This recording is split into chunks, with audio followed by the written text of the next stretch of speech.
love does not dwell on the wrongs of others. That is, it doesn't matter how and who has offended us.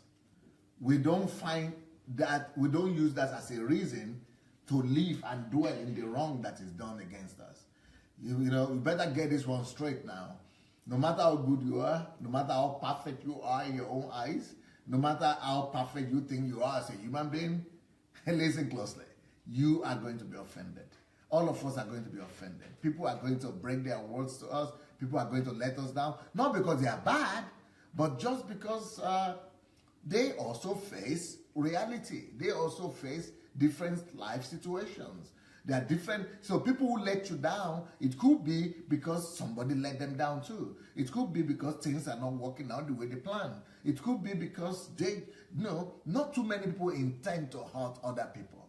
But sometimes there are people like that, but most people, they don't go out to want to hurt you. But even when they want to hurt you, even when they go out to hurt you, yeah, that's just still confirming the statement that people are going to offend you, people are going to do wrong to you, people are going to do bad things to you. But what matters is not how or guilty the other part is. What really matters is not how or who has offended you, but how you are able to react and deal with that offense. So the ability to deal with the offense, the ability to be able to deal with the situation, the ability to be able to respond very well, in accordance to God's will, the ability to have the right attitude is actually what we are going to be talking about today. So, and the ultimate attitude is the attitude of love. So to be able to love and respond in love and live in love, love is the ultimate standard of life. That is to say, we are created to love. We are made to love. That the love is the normal lifestyle of a believer, of every one of us. Any human is created to love. We function by love. Love is written in our DNA. In our DNA. Love is written in our nervous system. Love is written in our brain, in our veins and brain cells. Love is written in our cells. Love is written in our membranes. Love is written in our system.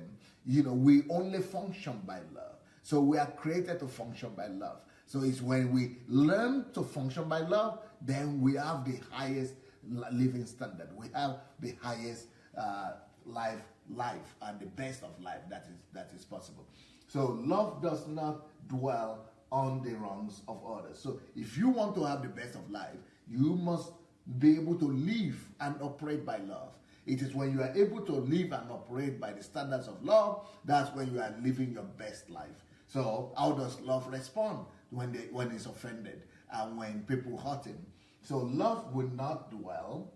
So let's say somebody comes now and steals your money, or deceives you, or offends you one way or the other, or rapes you, or do any horrible things against you.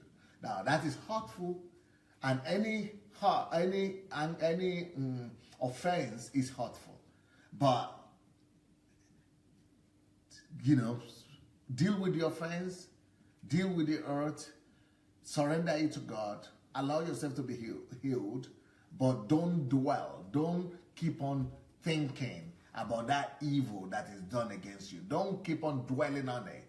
Dwelling on it means, okay, morning and evening you are thinking, that guy hurt me. Okay, that guy hurt me. Wow. When you dwell on an evil done against you, what you are actually killing yourself. You are actually hurting yourself. You are actually damaging yourself. Because the more you think and dwell on the wrong that is done against you, the more bitter you become. So when you dwell on the wrong that is done against you, you become more bitter. And bitterness doesn't heal you. Bitterness destroys you. Bitterness damages you from inside. The hurt that has been done against you might have been bad, but bitterness will do more hurt.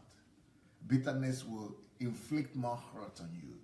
Bitterness will do more damage on you than the hurt that was originally done against you. than the injustice that was done against you, than the offense that was done against you. So for you to be dwelling on the evil and on the wrong that somebody has done against you is to keep on poisoning your system. It's like you are drinking a poison in the hope that that poison is going to kill your enemy. But it's not your enemy drinking the poison, it's you drinking the poison. If you are drinking the poison, it's not going to hurt another person, it's going to hurt you. So dwelling on the wrong that is done against you, on the offense that people have done against you, thinking on it, remembering it, keeping the memory of it, is like drinking a poison and hoping that the other guy will die. He will not die. You guess who will die? Guess who will die? It's going to be the one drinking the offense, remembering the offense. So one of the best things that you could actually do to set yourself free from that kind of consequences, and even more damaging consequences, is to first of all protect yourself. To first of all set yourself free from any kind of offense. To first of all just stop thinking about the evil that is done against you. Stop thinking about the offense that is done against you. Just stop meditating. Just stop thinking about it. Stop thinking bad, because at least that way you lose yourself from that offense and from further damage from that offense. So love, if you are a person of love, the first thing you will do after you've been offended or you've been hurt is you will decide to set yourself free. You will not allow yourself to be attached either to the offense itself or to the offender. Just cut it from yourself. Detach yourself from it. Separate yourself from it. Clear your mind from it. Refuse to think about it. So that way you have just limited the effect of the damage, and further damage or further damages against you. Because you know what? This life is full of offense. And the Bible says that, there is no way that offense will not come. That offense will surely come. But woe unto him through whom offense comes, and then woe unto them who are offended of me. So if we are offended also, woe unto us. So woe is not just to the person through whom it has come, but woe unto us who are offended. You don't need to be offended. Loose yourself, detach yourself from that offense. Because the more you keep on being offended, the more you keep on reflecting on that offense, the more damage, the more woe. That offense keep on attracting woes. What is woes? Misfortunes, dangers, destructions to your life. So if you want to live right by the principle of love, that means any offense, no matter how gruesome it is, no matter how horrible it is against you, the first thing you want to do is to just cut yourself from that offense and then from the offender by stopping to dwell. Dwelling here means think. Stop thinking about the offense. Stop thinking about the offender. Stop thinking about the evil. Stop thinking about the wrong. Stop thinking about all the damages and the pain and the wrong things that has been done against you. Just stop it. Once you stop it, at least you have achieved the highest level of victory. You have attained that victory. You have achieved that victory. Now you can move on. Or if necessary, you can now go and pursue justice, but without offense. You can pursue justice through the law system or anyway, or claim your damages, but already your heart is clear. So even though you are still in court, or you are suing, or you are waiting for your money back or something, but at least there is no bitterness. So you are not killing yourself in the process. But if you still keep bitterness, if you still keep the offense, before the lawsuit finish or before the court case finish, you have already died, because the offense has killed you before justice comes. Or you have already died before they return your money, because bitterness has destroyed you. So love does not dwell on the wrongs of others. If others have done the wrong, Let them do it. Let them think about their own wrongs. Let them, even if they don't think about it, they will suffer the consequences. The wrongs of others is their own responsibility. The wrong and the evil that other people do, let them take responsibility for it, or they will answer for their own wrong. But if you want to be the partaker of their own wrong, the evil they have done against you, the very wrong they did against you, for you, if you are not careful, you will become a partaker of that very same wrong. How do you become a partaker of the wrong? Instead of just leaving it for them and to them to be able to bear the consequences of their evil acts, by you not releasing them, by you keeping on thinking about that wrong and of the offender, you yourself, you have already been offended, then you are now bringing upon yourself the damages of the offense even more and the consequences of the action of the guy. So let him, it is he who has done evil. He is the one that is in the territory of evil. Leave him there. Don't go and join him there and be bearing upon yourself the consequences of the evil. So what people teach in Nigeria by saying, fall down and die, that is against the principle of love. That is bringing you to the territory of the evil. The person has done evil against you. You are a victim. You are in territory of love. But by you trying to retaliate, you yourself, you bring yourself under the territory of evil also. So, by telling them, kill, fall down and die, send back to sender, all those things are against the principle of love. So send back to sender is not, is making you from the victim to become the offender again. You are destroying your case. From a plaintiff, you are now the accused. You are making yourself, you are bringing yourself from the kingdom of light to the kingdom of darkness by just wishing for retaliation and by praying for retaliation and by calling upon and dwelling and thinking on it. You are transferring yourself from the kingdom of light to the kingdom of darkness. You are putting yourself under destruction. You are coming to the destruction zone. From the protection zone, which is the zone of love, you are now transferring yourself through your wrong reaction into the zone of destruction. So the zone of wrong and retaliation and anger and dwelling on it is the same thing. So you are suffering twice. You've suffered one time when they hurt you, but now you yourself, you are now putting yourself in the same category. You are putting yourself in the cell, in jail, together with him. That the jail is meant for the offender. But by you saying you are retaliating, you are sending back to sender, you are putting yourself in the same jail with him. You are locking yourself behind bars. So the only response to offense and to evil is love. And how will love respond? Love will not dwell on the wrong that others have done against him. Okay. So why do people offend us? Why do people offend us? And what is the reason for any offense or any evil or any wrong thing in the world, any problem? Look, it's the same principle. All problems in the world is a love problem. Either loving yourself too much, or oneself too much, or not loving others as oneself, or loving others too much. So a misdirected love is loving the wrong things, self and other things, instead of loving God and others.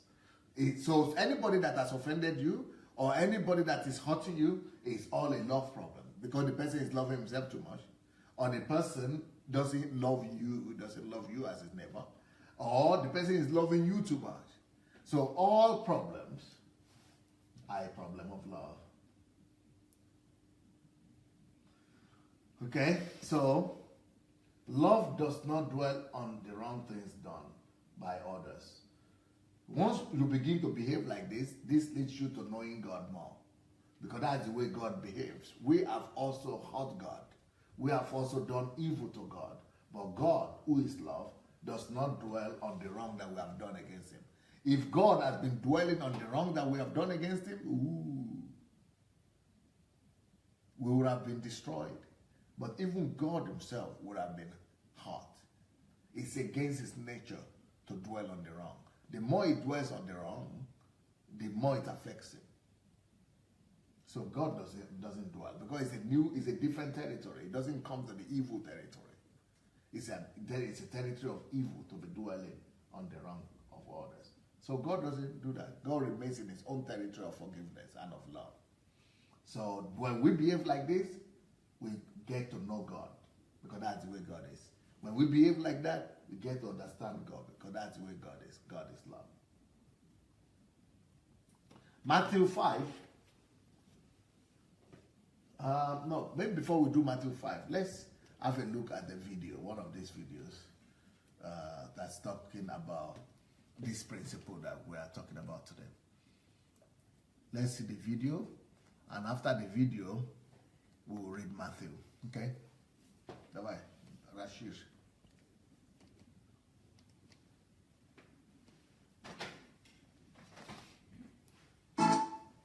Did you know that unforgiveness can actually make you sick?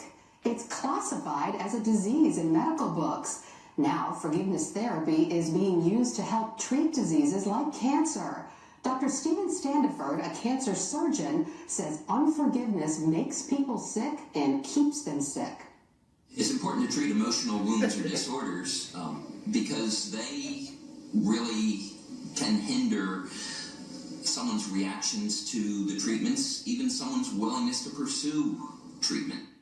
Of all cancer patients, 61% have forgiveness issues, and of those, more than half are severe. That's according to research by Dr. Michael Berry, a pastor and the author of the book, The Forgiveness Project. These negative emotions, this anger and hatred, creates a state of chronic anxiety. Chronic anxiety very predictably produces adrenaline and cortisol, which deplete the production of natural killer cells, which is your body's foot soldier in the fight against cancer. When a person forgives from the heart, which of course is the gold standard that we use in Matthew 18, forgiveness from the heart, we find that they're able to find a sense of peacefulness. Quite often our patients refer to that as a feeling of lightness. Lori, we don't realize what a burden anger and hatred is until we let it go.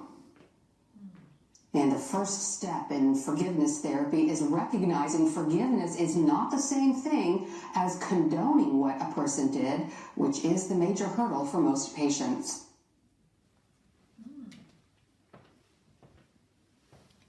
Beautiful stuff.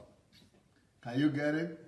It says that forgiveness, doctors now have established the fact that unforgiveness is the reason for over 60% of cancer diseases.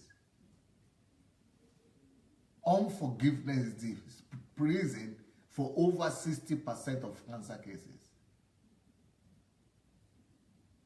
That is strong. Unforgiveness, cancer, and other chronic diseases. 60% of sicknesses connected to unforgiveness. And people don't want to forgive for one reason, because they think that if I forgive him, it means I agree with what he has done against me. So forgiveness doesn't mean condoning with the wrong that the person has done against you. Forgiveness is releasing yourself, refusing to attach yourself to the evil they have done against you. Forgiveness is detaching yourself from the wrong, from the evil they have done against you. Forgiveness is detaching yourself from even the person who has committed the evil against you. So that's a very strong point right there. Love does not. So love is love is one of the greatest cure for cancer. Love is the cure for cancer, and love is the cure for any sickness. Love. When you love, you don't dwell on the evil, on the wrong. So you detach yourself from the evil, from the wrong, from the offense, and from the offender.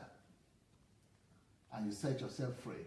Matthew 5:23-26 says, therefore, if you bring your gift, Jesus saying this, if you bring your gift to the altar, and there remember that your brother has something against you, leave your gift there before the altar and go your way. This is how important Now, can you imagine the gift you are bringing to God? You are going to church. Because altar is always in the church. So God is saying, stop going to church if you have forgiveness. Stop going to sing. Stop going to church altogether. First of all, go and address that issue of unforgiveness. Go and find peace with the person who has offended you. But that doesn't always mean physically going. It just means settle it in your heart. Release the person. Let the person go first. Set the person free from your heart. So therefore, remember that, therefore, if you bring your gift to the altar and there remember that your brother has something against you, leave your gift there. That's the gift you want to give to God. Don't give it to God. Why? Because God will not accept it. So unforgiveness hinders your prayers. Unforgiveness makes God not to hear you. Leave it there before the altar and go your way. First, go your way. What does that mean? Go and reconcile. First, be reconciled to your brother, and then come and offer your gift. So otherwise, the gift will be a waste. So for your gift not to be a waste, don't give it to God. But God knows that you have not forgiven the person. So it's about the heart. Settle it in the heart with God. That doesn't mean that you have to go to the person. If you can go to the person to do restitution, good. But sometimes you might not feel convenient. You might not feel comfortable to go. But make sure that you have released them in your heart. Okay, do we need to plug this in? Okay. Agree with your adversary quickly while you are on the way with him. So while the whole thing is still going on, while he's still having something against you, go and agree with him. Settle it. Lest your adversary deliver you to the judge. Things get complicated when you live in unforgiveness. When you don't release your enemy or your offender, things get complicated. You know, the adversary will deliver you to the judge, and the judge hands you over to the officer, and then you are thrown into the prison. Assuredly, I say to you, you will by no means get out of there until you have paid to the last penny. So things get complicated. It doesn't always have to be in the case of prison and judge and all that, but it gets complicated in relationship, in anger, in sickness, in all that.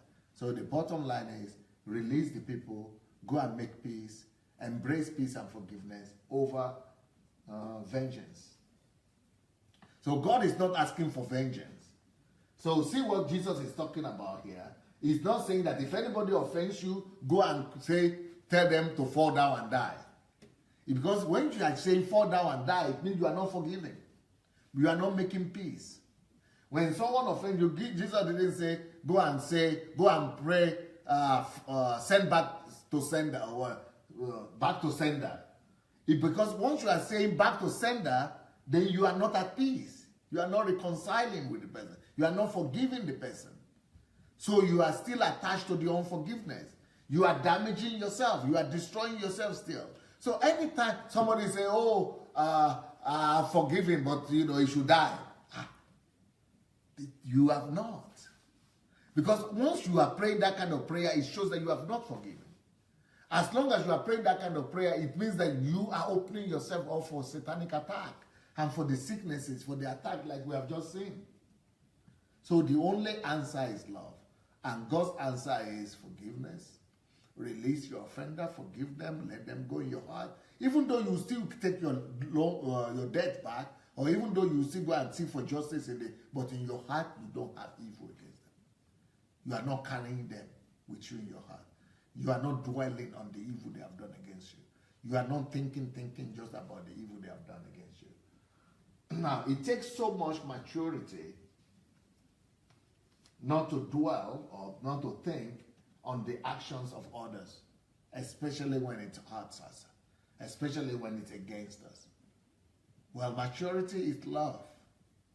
Love will permit you not to think or dwell on the actions of others. You can only be responsible for your own actions, you say. Because if you if they are the ones who offended you, you should just rejoice because it is their problem. But if you begin to say fall down and die, or send back to sender, or you begin to live in anger or bitterness, then now you become the offender. Now you have to take all the consequences upon yourself of your own action also. So your own action should be only the right actions. Forgiveness, blessing, loving. That way you keep yourself in the zone of grace, under the zone and canopy of blessings and love. You are not stepping into the danger zone. There is nothing much you can do about the actions of others. It's their own responsibility. So some people are saying, but how can they behave like that? How can they behave like that? As long as you still ask that kind of question, it means you are not dead yet. You are not dead to yourself. Stop asking, how can other people behave like somehow? How can other people behave like that?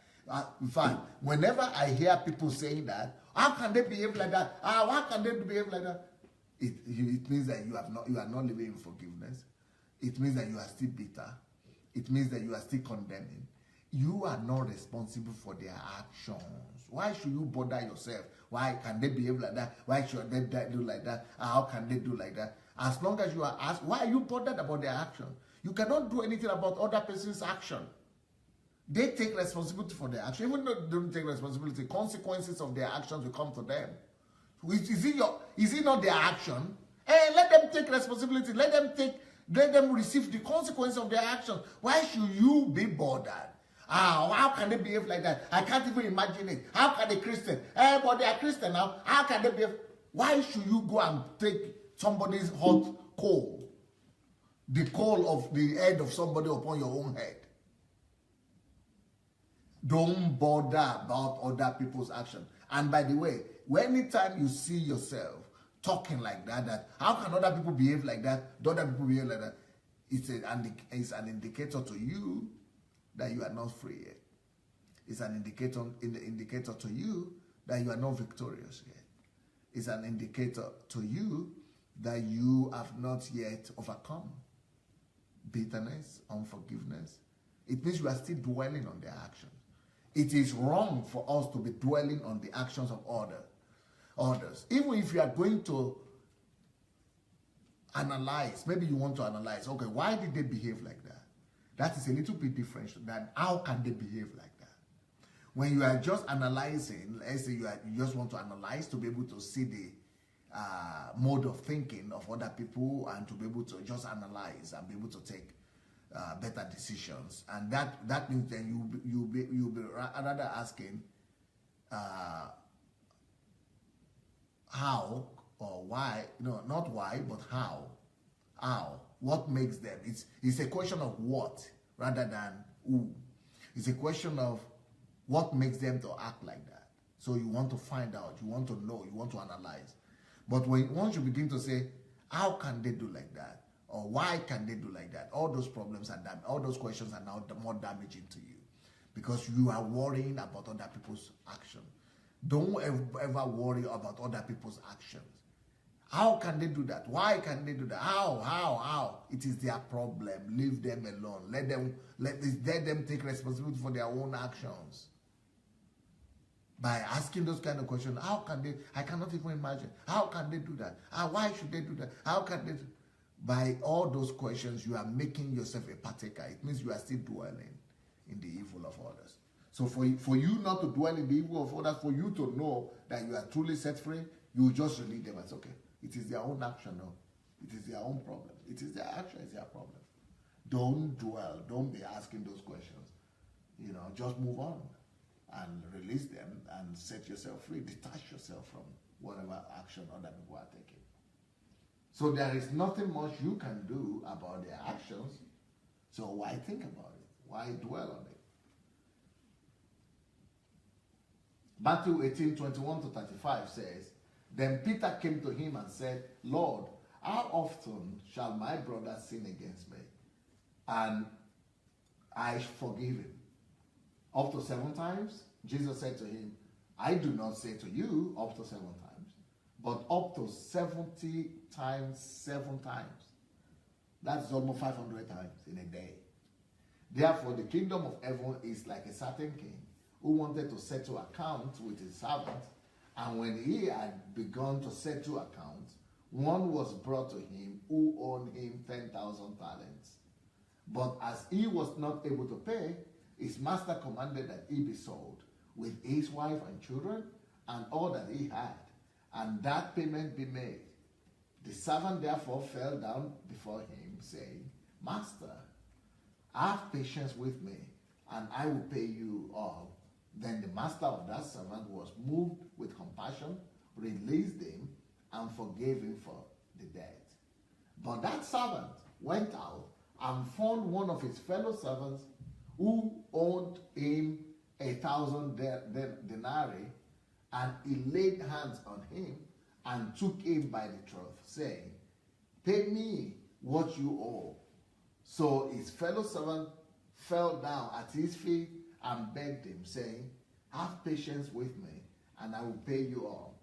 And he would not, but went and threw him into prison till he should pay the debt.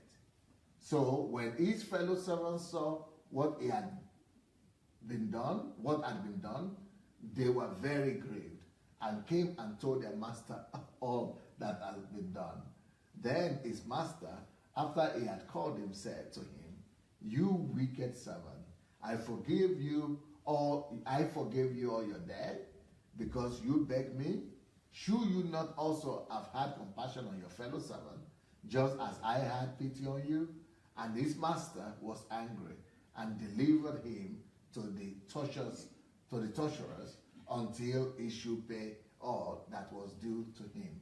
So my heavenly Father also will do to you if each of you from his heart, you see, from his heart does not forgive his brother his trespasses. That's a serious one, isn't it? There is no excuse. If you want God to forgive you of anything you've ever done, and if you have ever offended God, we have all offended God. And God, we ask for God for forgiveness, and God forgives us. So if God forgives us, and if God has ever forgiven you, so how many times should you forgive the other person? 2-3 times in a day? 500 times in a day. It means don't just count. Don't even count it. Just forgive them before they even ask for forgiveness. Because it's for your own sake. But if you forgive, God will forgive you. If you don't forgive, you put yourself in danger. It's not even because of them. It's for your own sake. Let's look at another video here. And that video, this other video also will help us more to address this question of not dwelling on the evil that other people have done against us. Leave them alone. Don't forget. Don't you ever think. Don't stop dwelling. Love doesn't think or dwell on the evil that other people have done. Don't bother yourself.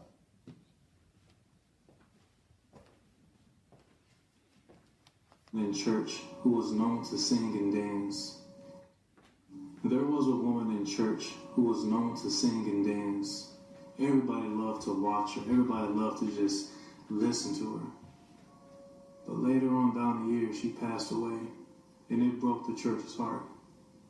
Everybody felt sad, because everyone missed her and missed how she used to sing and dance. One day, the pastor sat down and prayed and asked God to just have an open vision of her singing and dancing before your throne. And God replied, She's not with me. The pastor just pondered. He said, What do you mean, God? And he said again, She's not with me. God told the pastor that when she was young, she was married, and the husband divorced her. She grew bitter and unforgiving every single day. She did not forgive her ex-husband. Pastor just sat there and listened. And God said, She's in hell. She is not with me because she didn't forgive. If you are struggling with unforgiveness, God knows about it. But you have to do your part and tell Him that you want to overcome it. You have to do your part and not be bitter, but be better. Don't let bitterness get into your heart. Don't let the enemy plant seeds in you and cause you to be corrupt.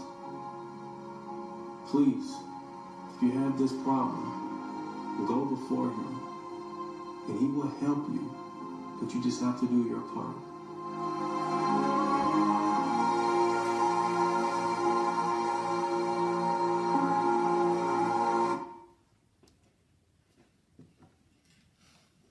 That was a real story. It's a real life story. That's a real life story. She was active in church, thinking that religiosity is what leads people to hell. It's your heart before God. Either you live in love, either you are attached to God, but she was attached to the unforgiveness, and she was attached to the offender, thinking that our activity in the church will compensate, will cover that up. Religiosity, activity in church doesn't impress God. God cannot be fooled, though. You cannot pull wool over the eyes of God, though. God sees the heart. That was a real life story. The woman was the most active person in church, singing and dancing. You see, that's what has happened to Nigeria. What they have taught us in Nigeria is more of religion. Religion and religious activities. They make us to think that if we could be active enough in church, in religion, if we could do all the things that the church needs to do, if we could be, active but this is the thing that's supposed to underline the condition, our personal relationship with God. If somebody lies to you, to love, that if he or somebody lies to me, which is love, he will definitely reap the fruit of his actions sooner or later. So it's not your place to seek for revenge or to try to avenge. That woman, especially for women, I really want to address women. Women that were raped, women that were divorced, women that were jilted, women that after divorce their husband don't support their children, women that were betrayed or were jilted, or that their husbands committed adultery or divorced them or went for their girlfriends. Bitterness. That doesn't mean that you are condoning the action of the person, no, but you are setting yourself free. You are setting yourself free from their sin. Otherwise, you become a partaker of their sin. And you are setting yourself free from them as well. So it doesn't really matter what offense is done or against you. Don't carry it along life. Don't tie yourself to that offense. And that way you are also setting yourself free before God. Then God will go and avenge for you, and God will recompense and cover for you. I would not be responsible for other people's actions. He will be responsible for his actions. So, but my own deal is to let him go, forgive him, and let God deal with him. Philippians 1:15-18, Paul says, some indeed preach Christ, even from envy and strife, and some also from goodwill. The former preached Christ from the selfish ambition, not sincerely, supposing to add affliction to my chains. So they were preaching to add affliction to his chains. These people were evil against Paul. But the latter out of love, knowing that I am appointed for the defense of the gospel. What then? Only that in every way, whether in pretense or in truth, Christ be praised. And in this I rejoice. Yes, and will rejoice. So despite the fact that they are preaching to add to his shame so that they will remain in prison, right? But he will not hold it against them. He will not hold it against them. No offense, no evil, no bitterness. My focus, therefore, is to make sure I am truthful to love, to God's principles. I walk in truth, even in relation to the people who lied against me, to the liar, or to the offender, or to the raper. I walk in truth in regards to God. My conscience should be true. My conscience should be pure. That God, you see my heart, no offense. There is nobody that I don't like. There is nobody that I hate. All of us should be able to hold up our hands like this before God. That there is no human being on earth that I dislike or hate. Yes, I know people who have offended me. I still remember. That doesn't mean you will not remember. You will remember. But you will not dwell on that evil. And you will not be dreaming of revenge or avenge or vengeance. You will not be dwelling on that. Leave them to God. God knows how to deal with people better than you can. And God has the means to avenge better than you can. Trust God. Leave them in God's hand. You don't need to pray for fire. You don't need to tell them to fall down and die. You don't need to send them back to sender. No. Your own deal is just to love. He said, owe no one anything apart from love. So just love. I love them. If they will need my help, I will be glad to help them. That is freedom. Let's have a look at this other video. Okay, let's have a look at this one too.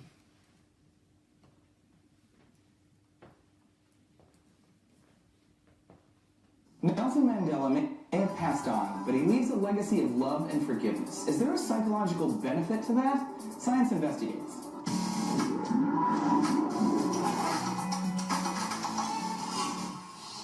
Hey everyone, Trace here for D News, looking into the science of forgiveness. Humans are a complex mix of emotional states which all evolved to serve a purpose. For a long time, forgiveness was thought to be in the realm of religion and philosophy. But science has begun to study the idea of forgiveness and the psychological and health impacts of letting go of internalized conflict. During apartheid, Nelson Mandela was imprisoned for nearly 3 decades. When he was finally freed in 1990, he refused to hold on to anger or resentment toward his oppressors, saying, "As I walked out the door toward the gate that would lead to my freedom, I knew if I didn't leave my bitterness and hatred behind, I'd still be in prison." One could say that Nelson Mandela is self-actualized, which is described in psychology theories as what a man can be, he must be. One of the keys of this is to forgive. Mandela was a preacher of love and forgiveness. Writer William Hazlitt believes without someone to fight, without someone contrary, humans wouldn't survive. We need a villain to have a hero. Even in the Roddenberryan utopia of Star Trek, humans still have contrary feelings. But though it's difficult, why is forgiving important, scientifically speaking? Remember, we're animals. We evolved forgiving because those who were able to forgive were able to produce more offspring. A psychologist from Duke University writes humans were unable to rely on their speed, their fighting skill, their strength, their size to defeat predators. Instead, they had to form cooperative groups, and thus natural selection tipped toward those who were accepting, supportive, and helpful. The study of forgiveness is relatively new, and so far science has shown forgiveness has a genetic component, but can also be taught and passed through social interaction. When people were asked by researchers to think about a time they suffered a wrong, their heart rate, muscle tension, and blood pressure all increased. They reported feeling less in control of themselves and were under significant stress. Forgiveness alleviates those problems and allows the human animal to heal. Psychologists define interpersonal forgiveness as a shift in thinking where the desire to do harm lessens and the desire to benefit the relationship increases. A study funded by the John Templeton Foundation found that when people were able to forgive, they had lower resting blood pressures and they could more easily cope with chronic pain, while patients holding on to anger and resentment experienced aggravated pain. Another study in Michigan found those who refused to forgive had higher levels of cortisol, a major stress hormone produced by the adrenal gland and a natural steroid, while the Mayo Clinic says those who practice this shift in thinking have lower incidences of depression, better functioning immune systems, and nervous systems. They also had lower rates of heart disease. Ultimately, outside of direct biological benefits, social science done by Stanford University indicates forgiveness can help interpersonal relationships flourish. Taken together, forgiveness lets the body physically relax and mentally heal, which, I don't know about you, but that sounds pretty great. No wonder Mr. Mandela lived for so long and accomplished so much. His body was content, relaxed, and stress-free. Have you ever had trouble forgiving? What did you do to finally let go? Tell us in the comments below the video, and thanks a lot for watching D News Today. Subscribe for more. Science They used to think it was a psychological question, forgiveness, before. And they used to think that it was just science, religion and psychology. Now science, it affects every area of the health. From cancer to digestive system, to nervous system, to length of life. Forgiveness. So God is right. God is right. So love believes all things because it thinks and feels the best for all people. In Genesis chapter 34, there is a story there that is very, very compelling, very sad story. Let's have a look. Genesis 34, 25 to 30, but we'll just read 25 and 30. Now it came to pass on the third day when they were in I didn't I take it? Something before that? No. Okay, let me give you a preliminary story. What happened was this is from Jacob's family. Jacob, you remember Jacob went out of, he was running away from his brother, right? And then went to marry those 4 wives, and eventually, right? He served there for 21 years or so. And when he was coming back, he was afraid of his brother, that his brother would kill him, but God gave him favor. So then he settled down in a land there. So the land where he settled in, there were people already, the Canaanites, living there in that land. And okay, he was a smaller family because it's a village or it's a town that was having the population. So there were minorities there in a foreign land, a strange land. So, of course, his own children were grown up at this time. And he had many children, 12 of them. So, one of his girls, some of his children were now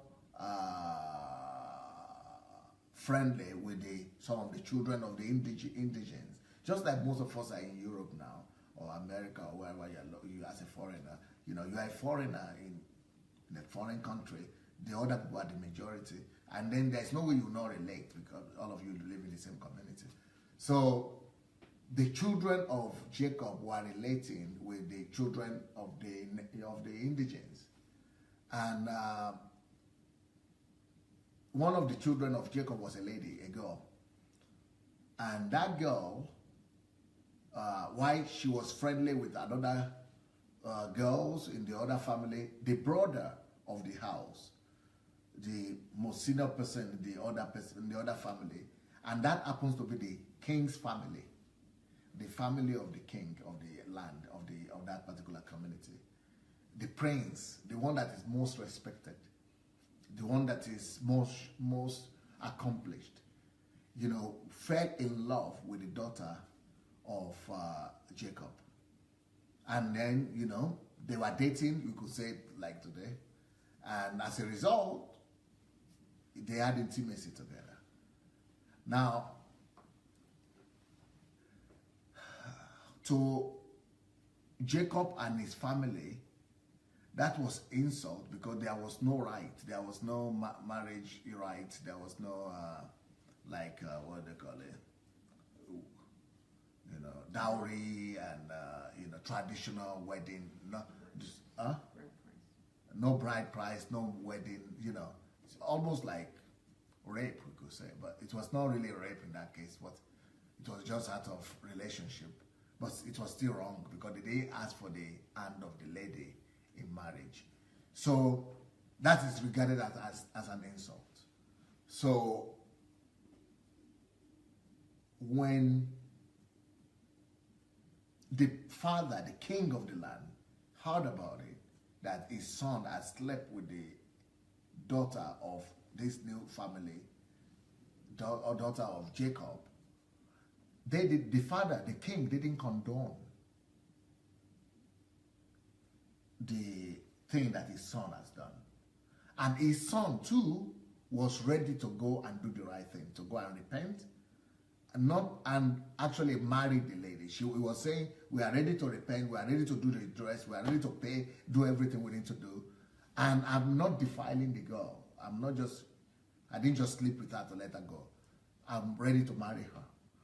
So he was ready to marry her. So the whole family, the king of the land and everybody went to meet Jacob and his family and asked for forgiveness. They asked for forgiveness and they said, we are ready to put the redress, to make the corrections that needed. We'll pay the things, we'll do all the things that are needed. Just tell us what we need to do. Now, at that particular time, Jacob had all these 4 wives, right? But the daughter that was raped, when you have 4 wives and all the 4 wives have children, you categorize the children by their mother, So the brothers of that girl that was raped by the mother, from the same mother, had 2 brothers. And so those 2 brothers, is it Levi and who? And Simeon. Levi and Simeon, or Simon. Levi and Simon, they were the direct brothers of that girl, Dinah, they call her, that was raped. So even though they heard the conversation and that the guy, the prince, was repentant and the king has come to apologize and they were ready to make a redress, but they were very offended anyway. Anybody will be offended, right? So offense will come, like Jesus said. Offense will definitely come. There is nothing we can do about that. Offense will come. But woe to him through whom offense came, and also woe to you if you are offended. You shouldn't be offended. You don't hold on to the offense. So the problem is that now the difference between Jacob and his sons is that Jacob was able to use maturity and understanding to say, okay, since you people are ready to consummate this marriage and correct the things you have done wrong, let's live in peace together as family. So Jacob gave his word to the king that we are going to live in harmony. We will marry you will marry our daughter now, but my sons also will be able to marry your own daughters as well. So they agreed. So there was a deal. They made a deal that, okay, you marry our children, we'll be able to marry your own children too. Let's just live in peace. So deal was made. And even these 2 brothers of Dinah, Simon and Levi, also agreed that deal is made. We will also be able to marry your daughter and everything. But they came back together with a conspiracy. And they now came to the king of their land and said, you know what? We are people of God. And because we serve God, God has told us that we shouldn't marry people who are not circumcised. You see, we are all circumcised. We are circumcised as Jews. And because we are circumcised, we have covenant with our God. And for us to be able to give our daughter to your son, and then you said we should also, not just to this son, that we could intermarriage and something. So all your clan, all your village, all your clan, all your tribe people, since you are the king, will you agree to circumcise all your clan as well? So that all your clan, all your people will also be circumcised. And they said, oh yeah, they were so, because they said this person that he wants to marry your daughter is our prince, is the next king, and is the most respected person in our family. For his sake, we will all do what you say. We will all circumcise ourselves. They didn't know what it meant, but they went and agreed to it and did it. Now, you know what happened after that? They did it as a big ceremony. These Jewish people helped them, show them how it is to circumcise and what it means to be circumcised. So the whole clan, the whole tribe, all the men in the tribe went and cut the edge of their skin. They all, it's not easy when you are being circumcised, not on the 8th day or something. As grown up, 40 years old, 60 years old, 70 years old, 30 years old, 20 years old. All of them were circumcised in one day. And, when you are circumcised as an adult like that, you cannot walk. You cannot stand up. You have to lie down for 2 weeks. On the 3rd day, that they have not been able to stand up, and on the 3rd day is when the pain is more intense.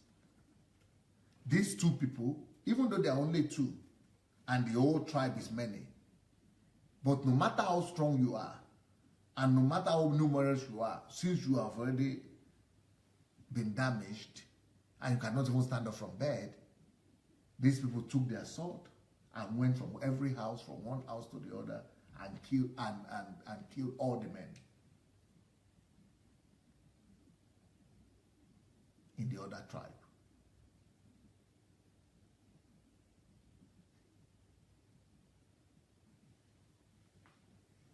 That's it. That's a tough revenge, just because they raped your sister. It's not, they didn't just do it to one person who raped her, or to his children, to his brothers, but the whole clan was killed. All the men were wiped out. Maybe only children were left. So that thing they did, they were very happy and proud that they avenged their sister. And they were coming back to their father, Jacob, and said, hey, look what we did. We avenged your daughter. But their father was not happy, because he was a grown-up man.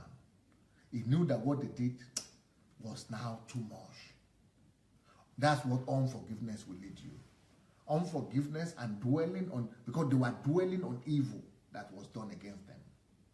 Once you begin to think on the evil, you are multiplying the pain, so you want to do evil. Dwelling in unforgiveness will only destroy you. Evil can only destroy evil. Evil cannot stop evil. So the father was very embarrassed. Why? Because they had entered into a covenant with the land. And they were even less.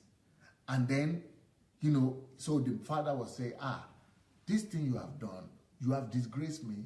I gave them my word. We gave them our word. Now, and you have killed so many people.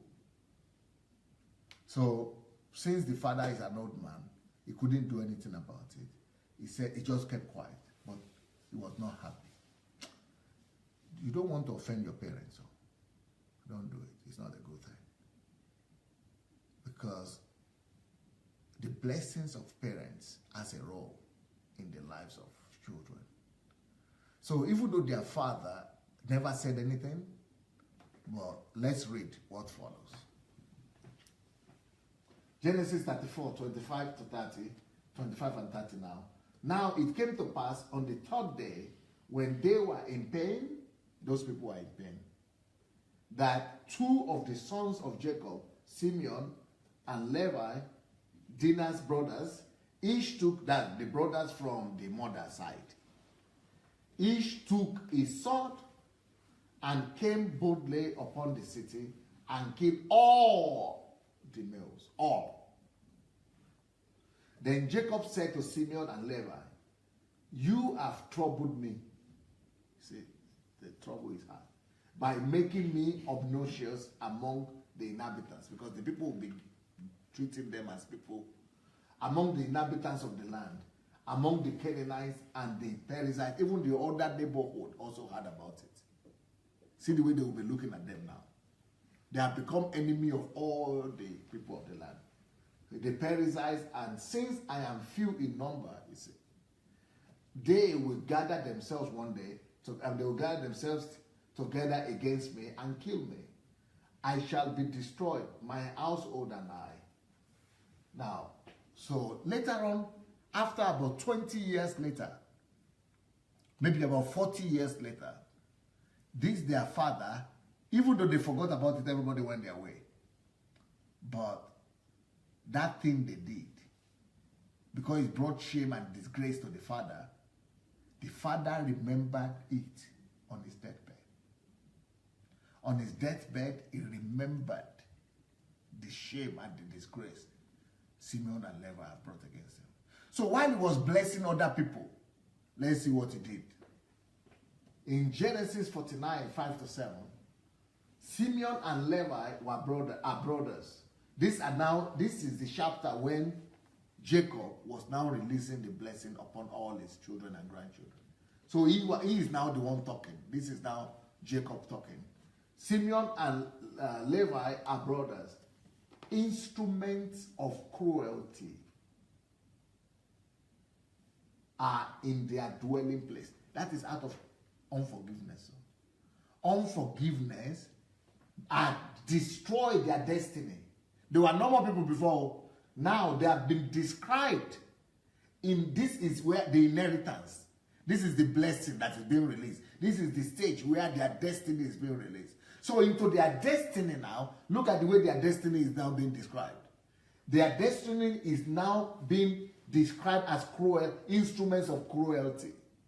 So which means that the cruelty will now be their identity. The identity of their children, of their, all those two tribes, instruments of cruelty are in their dwelling place. You know, up to today, when you go back to Israel right now, you cannot find those two tribes. You cannot find them. They are some of the lost tribes right now. So right now, if you go to Israel, you cannot see a Levite tribe. No, nobody knows who are they. Why? Because the instrument of cruelty, just because of that unforgiveness, that cruelty that they displayed, is now become a death. So what you do in unforgiveness follows you to your grave. And follows you to eternity. Because that's the only sin that God said, if you don't forgive others, I will not forgive you. Even though it's not sin, that is not our action that determines our eternity, but unforgiveness is one sin that nobody can do anything against it.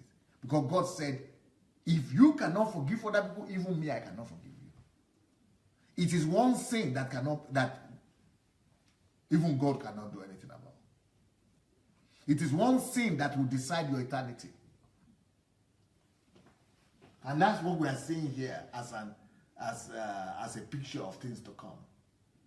Instruments of cruelty are in their dwelling place. So for the rest of their generations, cruelty will never stop. Instrument of cruelty, war, cruelty, wickedness.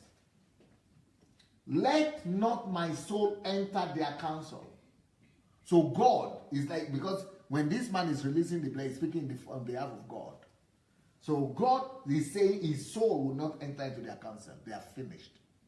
If God is saying, may my soul not enter into your meeting place, into your counsel, you are destroyed. Let not my honor be united to their assembly. God is saying, my honor will never follow them. My counsel will never dwell with them. Because of anger and because of unforgiveness. You see, you remember that other story that Jesus said, that you are a servant to you owned me before. I forgave you. Now you cannot forgive another person. Then you don't qualify for my blessing. Let not my honor be united to the assembly. For in their anger they slew a man, and a whole nation they slew. And in their self-will they armstrong an ox. Cursed be their anger. Curse. So unforgiveness will attract curse upon you and upon your destiny. Cursed be their anger, for it is fierce, and their wrath, for it is cruel. I will divide them in Judah and scatter them. That's why they cannot find them till today. I will scatter them in Israel. Nobody can find those two tribes anymore. God has scattered them. So this is an example of consequences of unforgiveness to anybody. And it is one thing that God cannot cope up with, because it's against love. It's against the nature of love.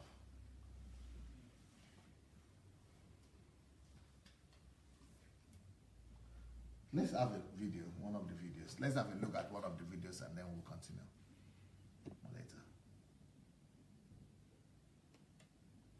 So love does not dwell on the evil that is done against it. Okay, let's have a look.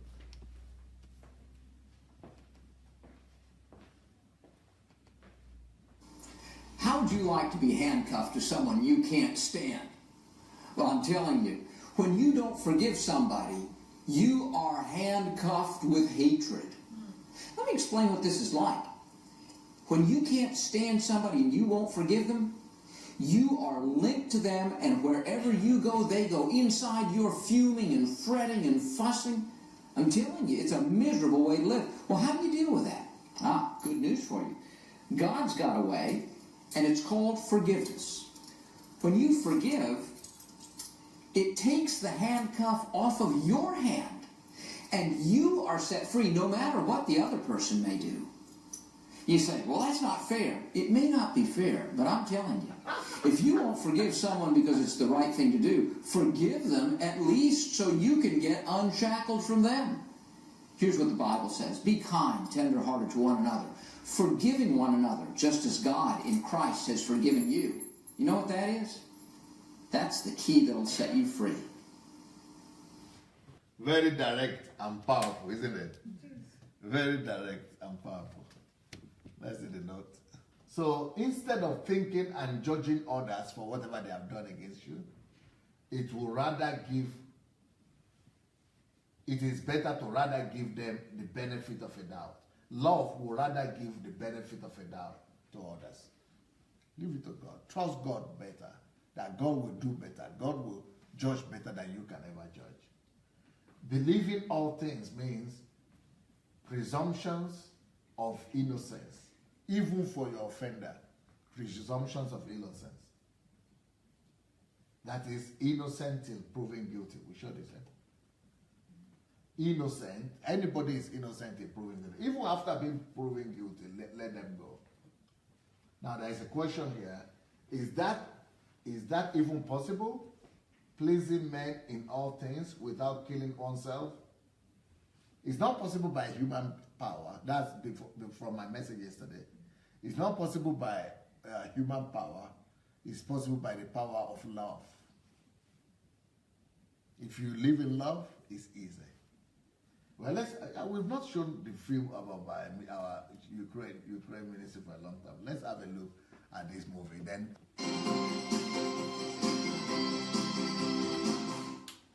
The beginning of the workday. Pastor Sunday's schedule is full and his day is intense. The office manager and pastor's assistant, Marina Perskaya, told us that. From the very morning, he was about to meet with former drug addicts who attend the main rehab center in Kyiv. This rehabilitation center has a beautiful name, Love. It's true. The drug addicts can only be saved by love. As we see, these guys are very glad to see Pastor Sunday. Their eyes are full of joy and they are gladly shaking his hands and embracing him. After a word of encouragement, follows a photo to remember and then a prayer for blessing. While looking at what is happening from outside, clear understanding comes how these adult, yet childish guys need father's love and care. They're always in abundance when Pastor Sunday is around. Everything is simple. He just has a heart of a father. He just has a heart of a father. He's like a father to me. He embraces all people with his love.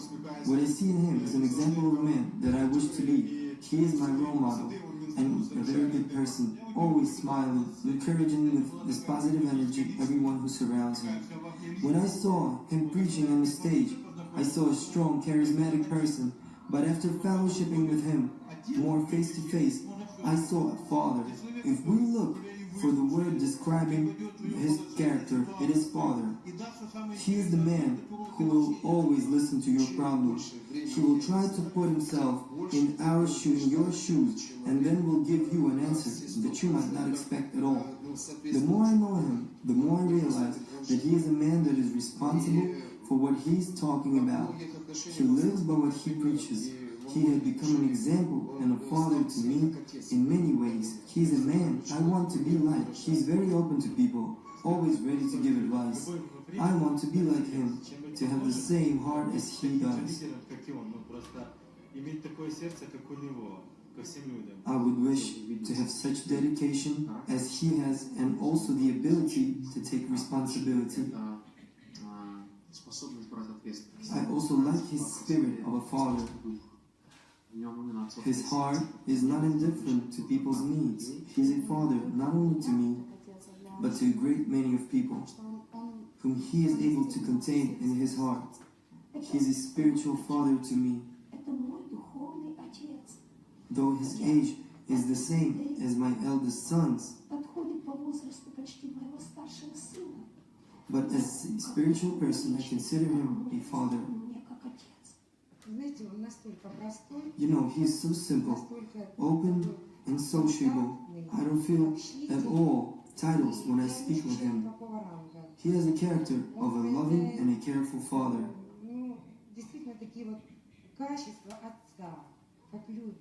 He always is ready to listen to you or greet you. I never saw him sad, only smiling. The next destination point is Stephania. Together with kitchen director, Pastor Sunday went through all departments and stayed satisfied of the menu quality. While attending the soup kitchen, Pastor never forgets to meet with many homeless people that are there. Our journalists couldn't stand the smell and left the room, but Sunday and the center workers reacted in no way to that intolerable stench. More so, Pastor is not scorned to greet these outcast people, shaking their hands and speaking with them as equals. Everyone has his question to the pastor, and he is always attentive and sensitive to their problems. After having drenched his feet, Sunday moves further. Today, he gives personal consultation at the office and then an evening service. Pastor is always talking to somebody, if not personally, then by phone. Actually, we can meet today, but a little bit later, because now I already have an appointment. Now, he has a non-scheduled meeting. Pastor didn't refuse to meet with someone who needed to speak with him. We don't know who it is yet and where they're going to meet. As it turned out, the meeting was with some successful businessmen that are his church members. They needed his advice, and we caught a part of their conversation on tape.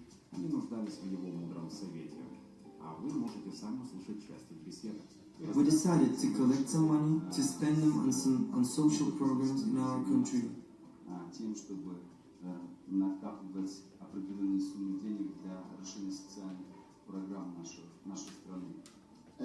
My dream as a pastor and a believer is that a new generation of businessmen would rise up in this country. Because I see the many problems this society has and how indifferent to them are those who are in power.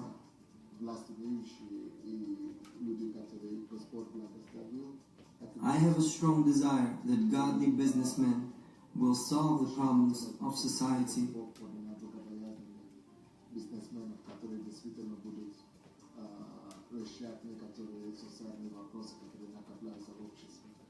We need your blessings and advice, because it will help us to move forward even when you won't be near.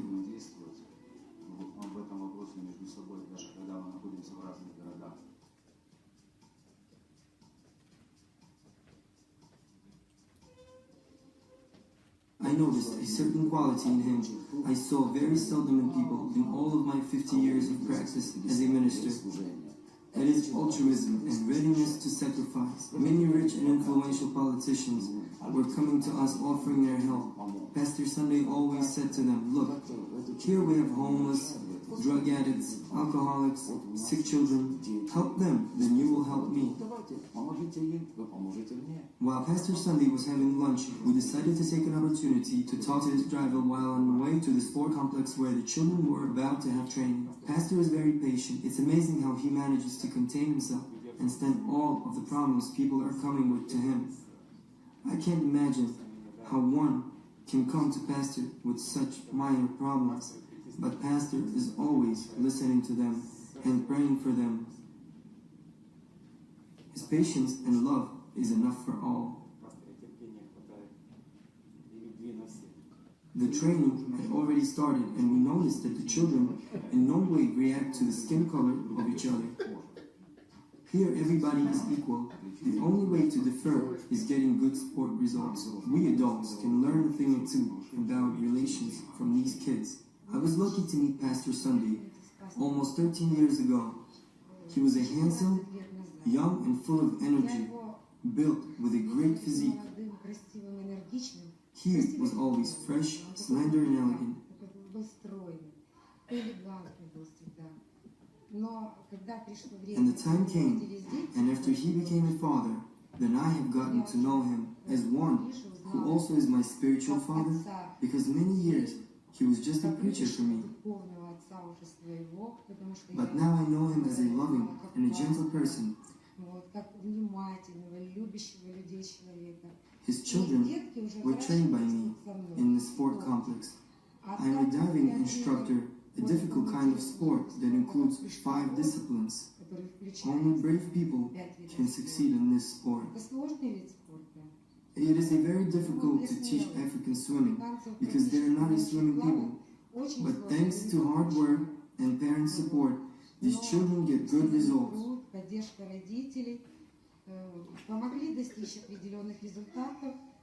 I am very pleased because they are doing their best, and their parents also put a lot of effort themselves to help them. Actually, they are very modern, simple, and loving parents. Always attentive to me and to their children's results. Together we solve some upbringing issues. Everything is all right, and I soon will raise up the 3rd child, Earl.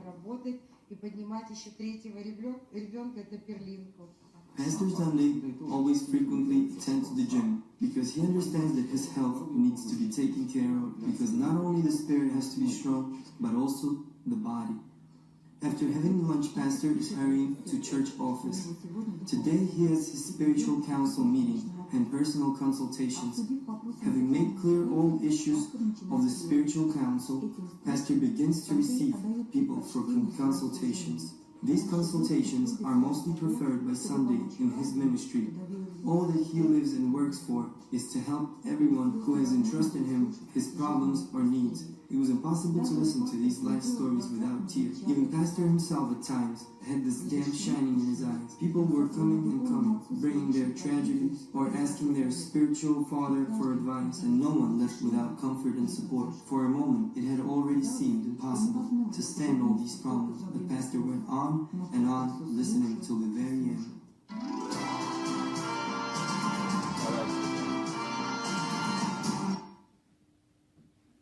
Okay.